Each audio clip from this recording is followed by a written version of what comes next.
Hi, and welcome to This Week in East Brunswick. It's the town's own news and information program. Tonight we're going to recap the year in East Brunswick, 1988.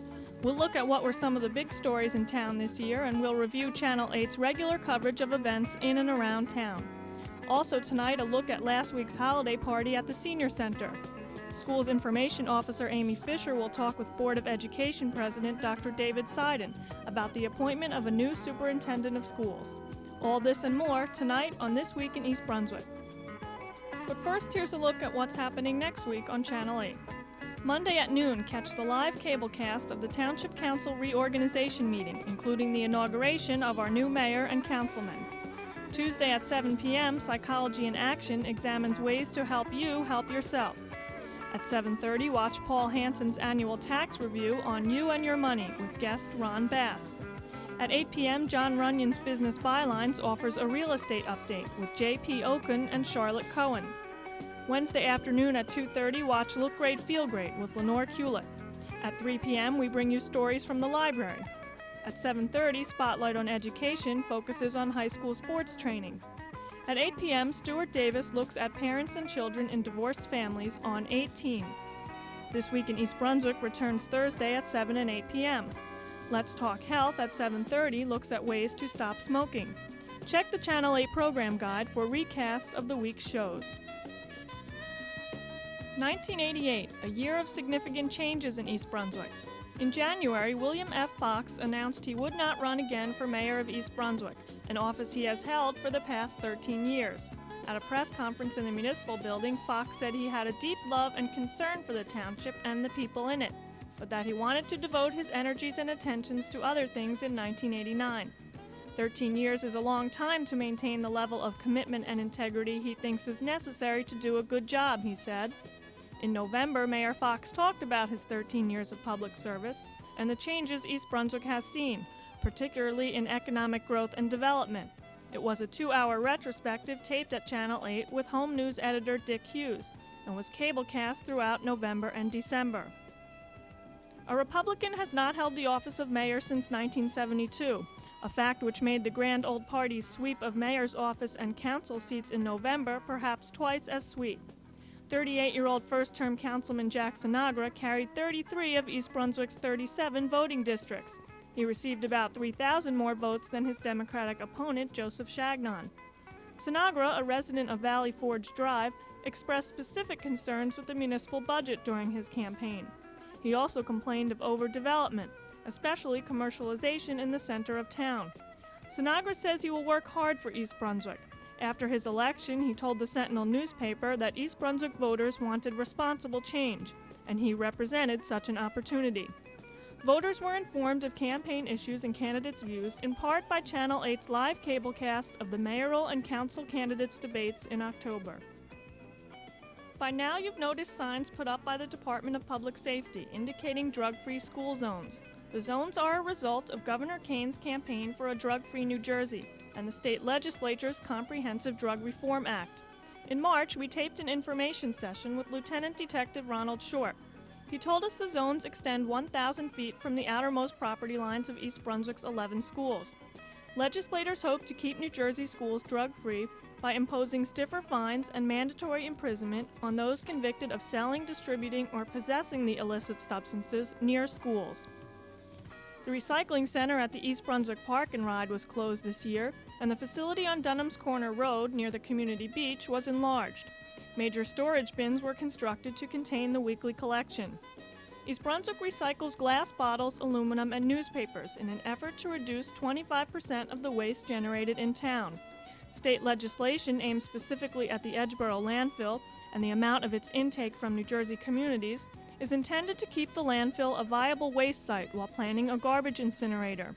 The township's Department of Public Works targeted office paper in 1988 with an informational campaign in the business community about the county's mandatory office paper recycling, which goes into effect in the new year. Public Works is also targeting businesses' corrugated cardboard waste. The Edgeboro landfill was probably the major story in East Brunswick in 1988. Despite the significant reduction in the number of trucks dumping at the 315-acre site, Edgeboro remains as what many perceive as a stench, an eyesore, a headache, and probable health hazard for East Brunswick and surrounding communities. In February, the State Department of Environmental Protection sent a letter to Edgeboro Disposal Incorporated. The DEP's letter made note of unacceptable levels of heavy metals and other hazardous elements found in 1987 well samples. The DEP also cited inadequate operating procedures and insufficient groundwater testing. The DEP report came to the attention of East Brunswick Councilman Joseph Hudak, but not until October, 8 months after it was sent to Edgeboro Disposal. In the interim, the Middlesex County Utilities Authority had warned our town council about seeking federal investigations into the landfill's condition. The Utilities Authority is operating the dump and plans to purchase it. They will pay East Brunswick, over a period of 5 years, $15 million in host community benefits, under an agreement signed this year which prevents the town from interfering in landfill operations. But neighboring communities who suffer odors from the dump, if nothing else, have no such agreement, and South River, Sayreville, and Old Bridge have petitioned the Environmental Protection Agency to investigate in the coming year. In December, the consulting firm of Malcolm Perney Incorporated released a map indicating areas in Middlesex County they deem vulnerable to groundwater contamination. This includes the aquifer, which sits below the Edgeboro landfill, despite Malcolm Perney's report last year that Edgeboro does not test positive for groundwater pollution. It's a muddle, but what it boils down to is this. The Middlesex County Utilities Authority is leasing and operating the dump, with intent to purchase it in the summer of '89, not for the purpose of shutting it down, but to expand it, in order to dump ash and non-burnable waste from a garbage incinerator that is proposed for Sayreville. Local environmentalists, and citizens in general, are dismayed. They say purchase of the dump makes it a public liability.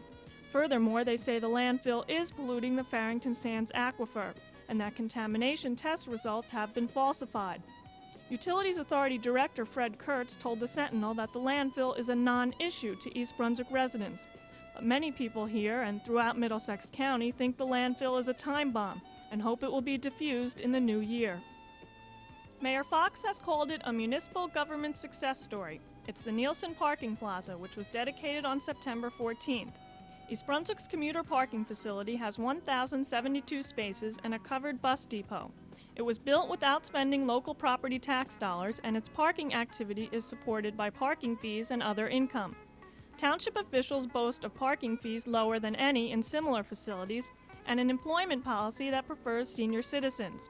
It was named for Brigadier General Nielsen, who was a colonel during the American Revolution and led his troops to attack the British on nearby Bennett's Island. Efforts to save a 19th century farmhouse on Dutch Road have been successful. The 100-year-old Durand Hotlander house was placed on the State Register of Historic Places. This announcement was made to the Town Council in December by East Brunswick resident Thomas Sedlowski, who has been fighting for months, along with other New Jersey preservationists, to save the building from demolition. The property at 91 Dutch Road is owned by the New Jersey Turnpike Authority, who said the house was structurally unsound and would not withstand vibrations from the turnpike expansion and adjacent overpass construction. State Assembly Speaker Charles Hardwick and Assemblywoman Maureen Ogden were the sponsors of the resolution passed that deems the house historic and thus prevents its destruction. According to historians, the house is the last remaining structure of a German settlement in the area.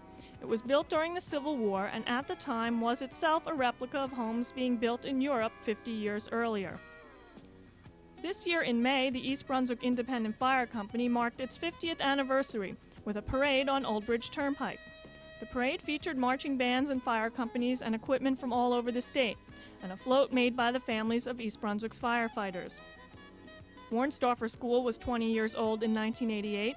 Channel 8's regular coverage of the school system included the bicentennial winners of the political and legal education class, East Brunswick High School graduation, East Brunswick High School sports, and winter holiday activities throughout the township.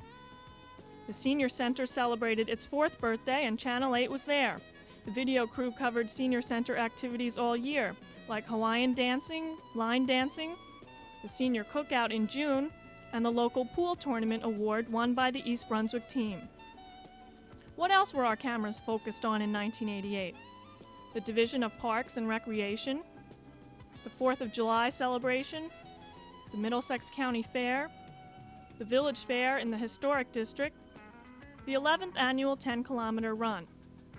In our coverage of neighboring communities, we visited the new Center for Ceramic Research at Rutgers University in Piscataway, attended events at Robert Wood Johnson University Hospital in New Brunswick, like the dedication of the new Child Life program, and we took an occasional peek at the Middlesex County Museum in the Cornelius Lau House. Our cultural coverage in general included the Young Musicians Concert, Children's Summer Theater Program, the Artist in Residence Program at the Public Library, art hung in the AT&T building at Tower Center, and exhibits at the East Brunswick Museum. It was a bad year, it was a good year. It was 1988 in East Brunswick. Hi, I'm Amy Fisher, and I'm the Information Officer for the school system. Our Superintendent of Schools, Dr. Joseph Sweeney, is retiring at the end of March. Last week, the Board of Education made a decision on the person who will become the new superintendent. And today we have with us Dr. David Seiden, our Board of Education President, who will tell us about the person and the process they used to select him. And so we're really happy to have you here with this big news. Yes, I'm very pleased to be able to report the news. So tell us who the new superintendent will be. His name is Dr. John Kopko. Currently, he's the superintendent of schools in Pompton Lakes, New Jersey, and he'll be coming here beginning April 1st. That's really exciting to start off the new year with this big news. Yeah. Where was Dr. Kopko before he was superintendent in Pompton Lakes? Well, he's been superintendent in Pompton Lakes for almost 5 years now, and prior to that, he was superintendent of schools in Brielle, New Jersey, where he served for 7 years. And prior to that, he's had experience as a middle school principal and also an assistant principal. And prior to that, he was a classroom teacher, a science teacher in high school. He sounds like he's had a lot of experience then throughout the state in different capacities. Yes. And how old is Dr. Kopko? He's 43 years old. Sounds just like about the right age. What kind of educational background does he have? Well, Dr. Kopko has his doctorate from Rutgers University, which he received in the area of educational administration and supervision. And he has a master's degree from Jersey City State and a bachelor's degree from St. Peter's College. Now, the board has really been searching for a long time for the new superintendent because Dr. Sweeney announced last spring that he would retire. Can you tell us a little bit about the process that you used? Yes, starting back about the beginning of the school year, the board made a decision to retain the services of a search consultant by the name of Dr. Robert Savitt. And with Dr. Savitt, we constructed a strategy for the search and defined exactly what it was we were looking for, what kinds of skills and talents we wanted in our new superintendent. And with him, we developed an advertisement and a search procedure. We received a total of approximately 85 applicants. Dr. Savitt did the paper screening for us as well as interviewing a large number of them. Based upon that preliminary screening, the group was narrowed down to 7 people whom the board interviewed. We interviewed each of the 7. And then after that, after considerable discussion and deliberation, Dr. Kopko became our choice, and I must say he's the unanimous choice of the Board of Education, and we were all very, very enthusiastic about his selection, and we're very pleased that he's coming. That's really great. Now, you actually still have to do the formal vote to appoint him. When will that be? Yes, it'll be on the agenda for the January 12th Board of Education meeting. It'll be formally done at that point, but at this point there's an agreement between Dr. Kopko and the board that in fact he will be appointed, and this information has been disseminated to the entire staff in the school system and now to the public. Yes, that was very nice that you sent out a letter to the staff just before schools closed for the holidays, so the staff got to know first. I think that's really great. During this transition period, since Dr. Sweeney announced his retirement, certainly there's a lot of uncertainty and anxiety about having a new superintendent come in, and we certainly wanted to put put that behind us as quickly as possible and let people know who, in fact, the superintendent is going to be. And we want everybody to know that the board is very enthusiastic about the selection, and we think Dr. Kopko is going to be highly successful here, as he's been in his two previous superintendencies, both of which he was awarded early tenure, I might add. So, that's great. So he really has a very strong reputation to live up to here, and we're very confident he's going to. Wow, that's really good. Thanks a lot for being here to tell us all about this good news, and thanks for watching, and Happy New Year. There was a big turnout at the holiday party at East Brunswick Senior Center last week. Fundraising during the year helps pay for the event. Members and staff took part in the celebration, which featured a visit from Santa Claus. Music was provided as a community service by members of the Musicians Union.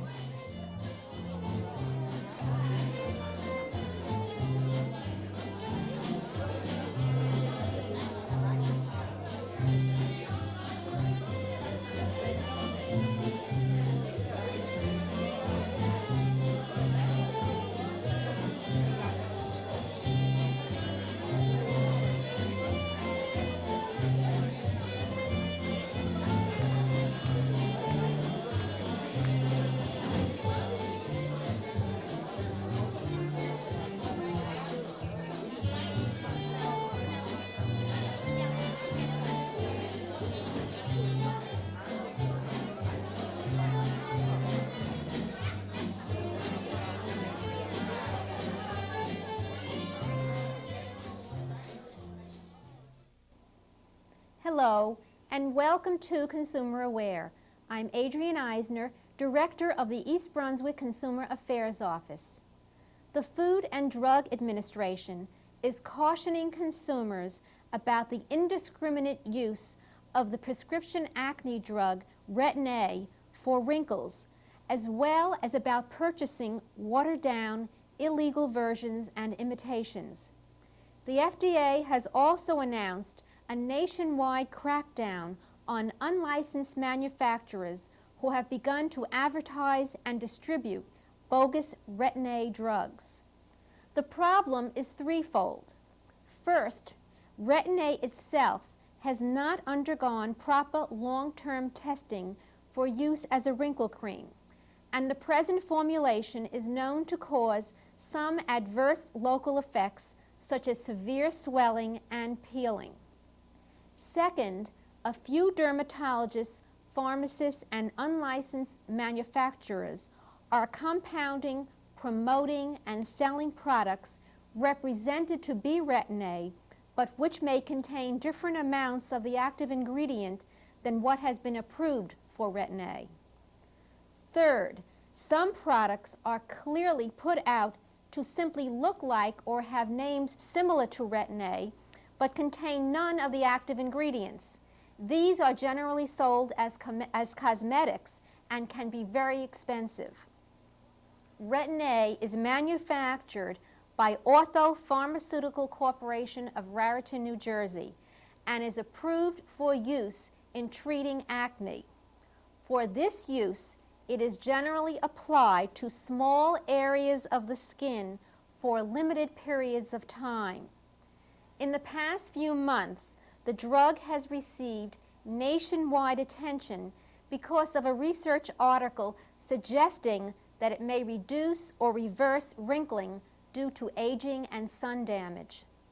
The FDA does not endorse these study conclusions because of the small number of patients studied and the subjectivity of the observations. Unfortunately, according to FDA Commissioner Frank E. Young, consumers have apparently accepted the reports of this one small study and are willing to gamble with Retin A and imitation products sold through the mail or in clinics. The FDA is actively investigating a number of firms promoting and selling anti-wrinkle formulas and is initiating regulatory action when warranted. Dr. Young emphasizes that Retin A has been approved only for treating acne, and there is no conclusive evidence that it reduces wrinkles. long-term animal studies, and well-controlled clinical trials involving larger numbers of patients in various age groups are needed to assess the risks and benefits of Retin A as a wrinkle reducer. If you have any further questions, please contact us at the East Brunswick Consumer Affairs Office. We're located in the Municipal Building. We are there Monday through Friday from 9 a.m. until 5 p.m. The telephone number is 390-6954. Thank you for joining me on Consumer Aware. See you again next time. As the year comes to a close, the Channel 8 staff would like to thank all our volunteer hosts who put so much time and effort into the year's programming. We would like to thank Paul Hansen of You and Your Money, and Business Byline's John Runyon. Thanks to Lenore Kulik for Look Great, Feel Great, and Dolly Vasta for Art's Sake.